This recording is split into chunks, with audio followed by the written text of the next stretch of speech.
Are you having a hard time figuring out what to get Dad for Father's Day? You should check out Row 1 Brand's Vintage Pictorum Gallery. They have America's best sports art. With over 7,200 historic sports prints, you're assured to find something unique for Dad this Father's Day. Instead of a boring old tie, get him a historic baseball photo taken by Henry High Sandom at the historic Polo Grounds Stadium in New York City during the 1894 Temple Cup. Or, if he's an NFL buff, check out the 1963 vintage NFL poster. These are so good looking that you'll be amazed how they turn out. Shop now at sportshistorynetwork.com/row1 and save 15% off your order.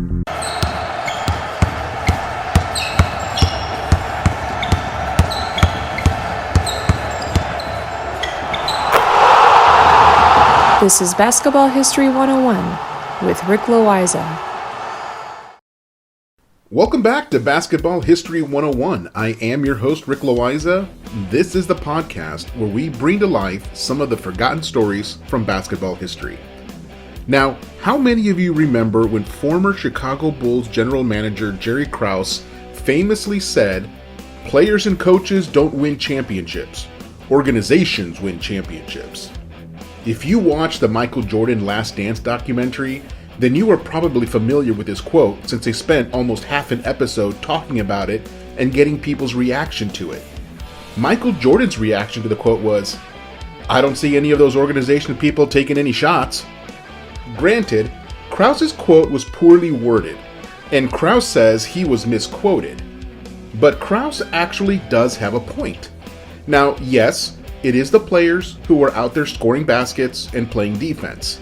And yes, it is the coaches who are strategizing and making timely substitutions and drawing up plays for specific situations.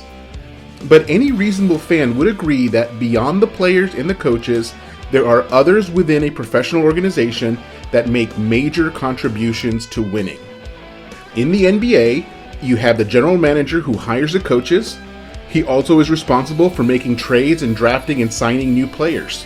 He works with the coaches to make sure they get players that fit into the team culture and who get along with each other personally and professionally.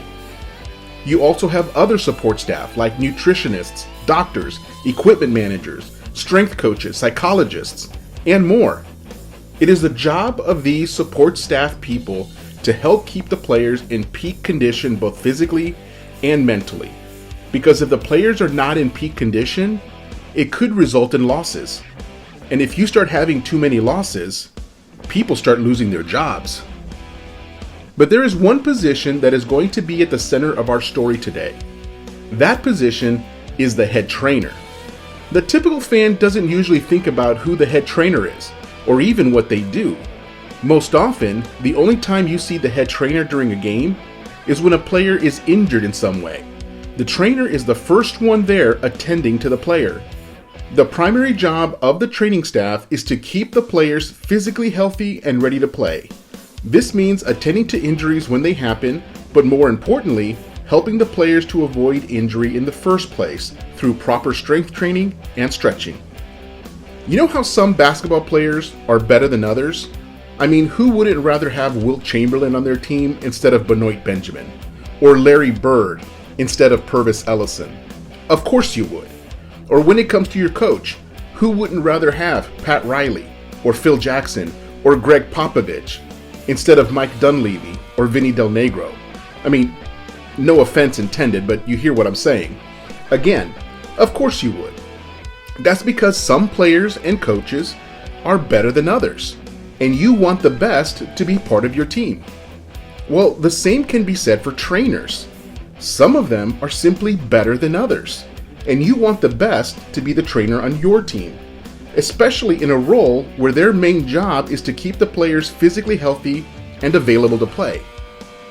So with that, let me introduce you to Gary Vitti, the former head trainer for the Los Angeles Lakers.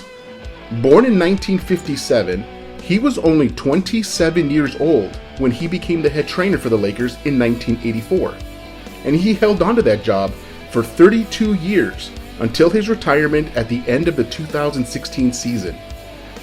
He was responsible for helping prevent injuries And if a player did get injured, it was Vitti who had to get them back on the court as quickly as possible.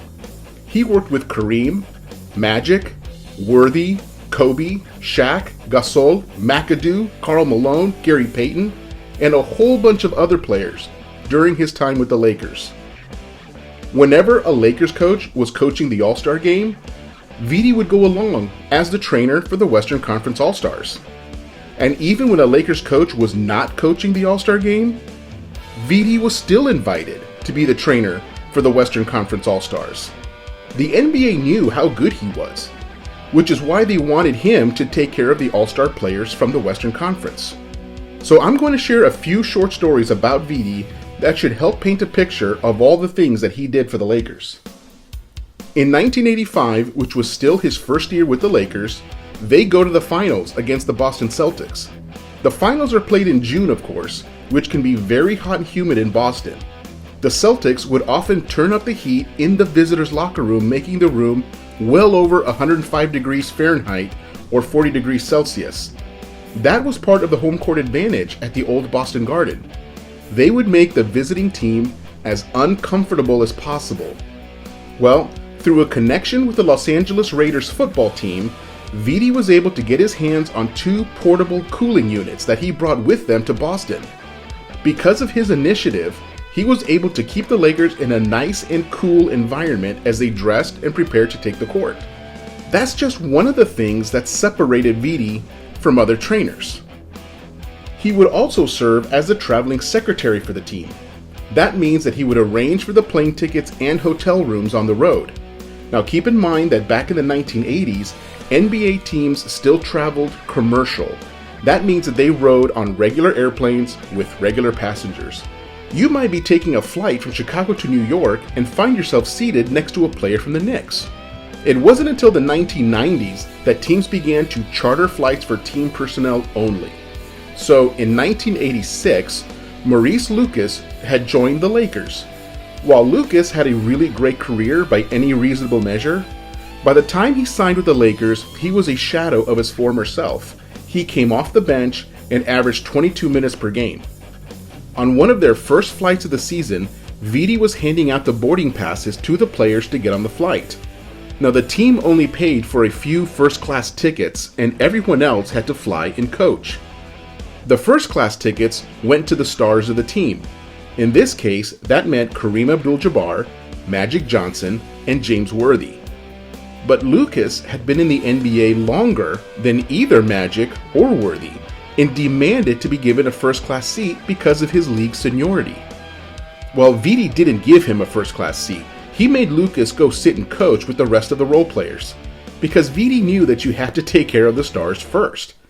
Even from a practical standpoint, who needs to have a comfortable flight more, Worthy or an aging Lucas? Vitti had no problem standing up to any player on the team if it helped the team in the long run. Now let's fast forward to 1988. The Lakers are trying to become the first team to repeat as champions in 19 years. Injuries due to fatigue were an issue all season. Everyone was experiencing nagging aches and pains. According to the coaching staff, Vitti had the season of his life, and he did everything to keep those players as healthy as possible so that they could beat the Pistons in 7 games in the finals that year. Pat Riley would beat the players down with absolutely grueling practices. And then Vitti had to work with the players to help them recover as quickly as possible so that they could perform in the games. If they had to give out a team MVP that season, it would have gone to Gary Vitti, not Magic Johnson. Now, let's fast forward a little bit more to 2011. General Manager Mitch Kupchak decided to completely clean house. He chose not to bring back any of the coaches or the support staff. That included Phil Jackson. Basically, everyone got fired, except for one person, Gary Vitti. And no one was surprised by that. He was so good at his job and so well liked by the players that Kupchak would have had a revolt in his hands if he had fired Vitti. Now, for the final story, I need to take you back to the beginning of the 1991-92 season. The Lakers had lost the NBA Finals the previous season to the Chicago Bulls. And now the new season was about to begin, and the Lakers' goal was to make it back to the finals for a rematch with Michael Jordan and the Bulls. Now, something that most teams do is to take out a life insurance policy on their star players. And the Lakers were taking out a new policy on Magic Johnson.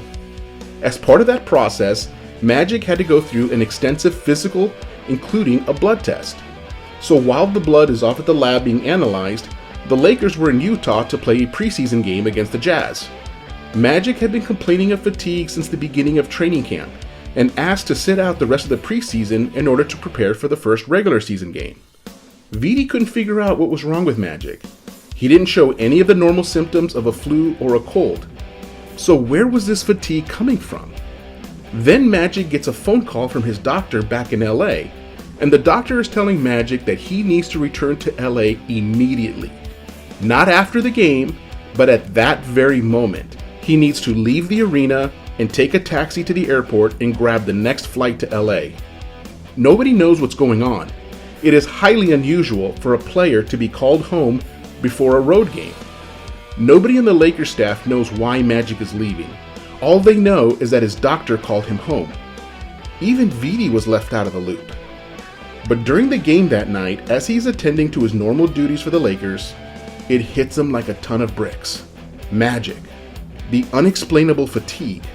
The life insurance policy. The blood test. Getting called home suddenly. Magic has HIV. The next day, he talked with Magic's doctor and said, "You don't even have to say it. I've already figured it out." Because Vitti knew his players. He knew what they ate. He knew what they did, where they hung out. He knew what activities they were involved in. Because all of it influences how a player's body responds to the rigors of the NBA. That's what the really great trainers do for their team. And Gary Vitti was one of the greatest. His career in the NBA ended on the same night as Kobe's. When Kobe had that 60-point night to end his playing career, it was also Vitti's last night with the Lakers. And thankfully, the Lakers recognized both men that night. Yes, Kobe got more of the spotlight, but Vitti was duly honored as well for a job well done over 32 years with the team. The hardcore Lakers fans know how important he was, and they appreciated Vitti's contributions to 8 Lakers championships. I mean, how many trainers do you know that get recognized when they are out on the town? Well, in LA, Vitti is often recognized. A little over 20 years ago, I was out shopping with my sister in Costa Mesa, California. We were at the Nike store at the Triangle Square Shopping Center. Now, the Nike store isn't there anymore, but as we were going in, there was a sign on the front door announcing that Gary Vitti was going to make a public appearance and sign autographs a few days later. Well, I was jealous because I was going to be in Chicago on the day of Vitti's appearance. I really wanted to meet him, but see, that's how popular he was. You could book him for an appearance and he would draw a crowd. Not too many other trainers can say that. So the next time you look at your favorite basketball team, think about all the people involved with the organization that contribute to victories in their own way. Those people that support the players and the coaches so that they can operate at their fullest capability night in and night out. Now, let's go back to that quote by Jerry Krause that we started this episode with. As I mentioned, Krause claims that he was misquoted. According to him, the actual quote was, "Players and coaches alone don't win championships. Organizations win championships." And if he had been quoted that way, then he would have been perfectly correct, as much as it sounds weird and unpopular. So, that's our story for this week. I'm glad that we could shine a light on those members of a basketball team that often get overlooked. Join us next week when we talk about the lovable losers, the Washington Generals. They have lost over 17,000 games to the Harlem Globetrotters, but they continue to suit up a couple of hundred times every year to play night after night. That's next time on Basketball History 101, part of the Sports History Network, the headquarters of Sports Yesteryear. Go to sportshistorynetwork.com to find out more about this and other sports history podcasts. If you like what you hear, please hit that subscribe button wherever you get your podcasts. Also, go ahead and give us a rating and a review, and that will help others to find this podcast more easily. And check out our Facebook page. It's called Basketball History 101 Podcast. There you will find shorter historical posts as well as comments and discussion starters on today's game. I'll also announce there when new episodes come out. I want to thank my producer and editor, Jacob Loayza. Join us each week as we continue to mine the history of basketball for more great stories from the past. And don't forget to check out sportshistorynetwork.com for more information on my podcast and the rest of the podcasts on the network. Take care and see you soon.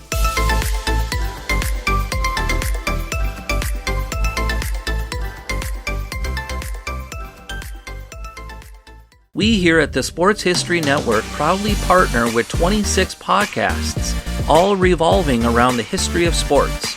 But did you know that many of our hosts were sports history authors way before they started their shows? It's true. We've got Joe Ziemba, host of When Football Was Football, Joe Zagurski, host of Pro Football in the 1970s, Mark Morthier, host of Yesterday Sports, Tommy Phillips, host of Lombardi Memories, and Scott Adamson, co-host of From the 55-Yard Line. All these authors have many books for you to choose from. To check them out, go to our website at sportshistorynetwork.com/sportshistorybooks. Pick up your copy today. Soundtrack provided by Kevin MacLeod of filmmusic.io.